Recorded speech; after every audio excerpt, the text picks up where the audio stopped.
Alexis de Tocqueville, ce grand sociologue de la première moitié du XIXe siècle, avait été élevé dans la foi catholique de son milieu par un vieil abbé attaché à sa famille.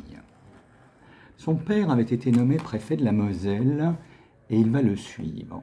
À 15 ans, il entreprend de lire dans la bibliothèque de la préfecture les philosophes et les encyclopédistes du XVIIIe siècle.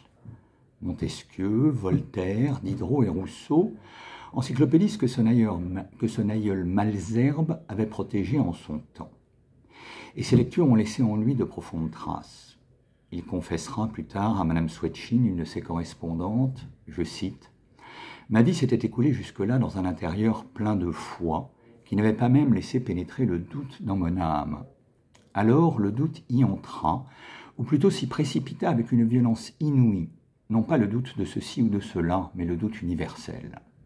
S'il perdit donc sa foi d'adolescent, Tocqueville fut en quelque sorte déiste par raison, comme l'attestent ces deux lettres. La première écrite à l'abbé Bouchité. Écoutez. Il existe un instinct non pas contraire, mais plus fort que la raison, qui nous entraîne à croire que ce que nous appelons la mort n'est point la fin de la vie, mais plutôt une modification de la vie, et qui nous persuade avec vérité, je crois, que ceux que nous regrettons dans ce monde n'ont pas regretté pour eux-mêmes d'en être sortis.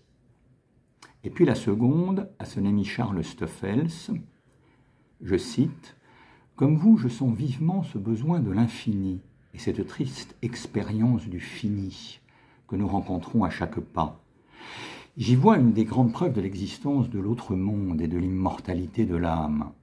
Je ne pourrais croire que Dieu ait mis dans notre âme l'organe de l'infini, si je puis m'exprimer ainsi, pour ne lui livrer éternellement que du fini, qui lui eût donné l'organe de l'espérance d'une vie future, sans vie future. » Tocqueville vécut donc sans retrouver la foi, mais il en éprouva parfois du regret.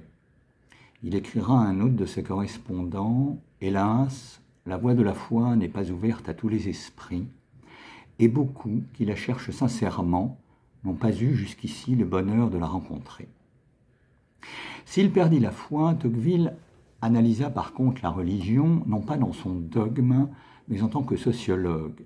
Comment façonne-t-elle l'homme démocratique? Et dans l'analyse qu'il fait des institutions américaines, la religion occupe une place importante pour deux raisons. La première, c'est qu'elle donne à l'homme démocratique un sens à sa vie, son matérialisme ne lui en offrant plus.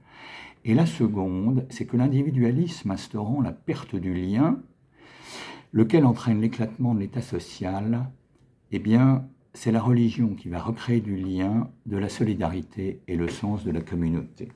On le voit, son approche est très moderne, tant aux États-Unis qu'en France.